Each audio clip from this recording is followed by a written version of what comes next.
Kung galing ka sa breakup, ito yung mga non-negotiable na dapat mong gawin araw-araw. Una, gumising ka sa parehang oras. Kahit puyat, kahit pagod, remember, discipline before emotion.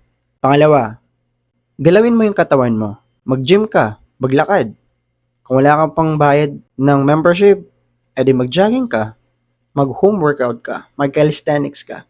Kahit maliit, araw-araw, napakalaking tulong yan to fix and to rebuild yourself. Ang goal natin dito is to build momentum, hindi motivation. Pangatlo, never contact her again. Walang stalk, walang kamustahan. Totally wala. Hindi dahil sa cold ka na or nagiging villain ka na, kundi pinoprotektahan mo lang yung sarili mo. Always remember that hindi mo kailangan ng perfect day. Ang kailangan mo is consistency.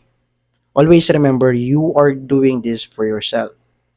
Kasi kung babalik at babalik ka pa rin sa kanya, mag-stalk ka pa rin araw-araw, magkukulong ka sa kwarto mo, dude, tinotorture mo lang yung sarili mo habang siya masaya nang ginagawa yung gusto niya. Na hindi ka na nga pumapasok sa isip niya. Starting from now, gawin mo tong 4 na non-negotiable.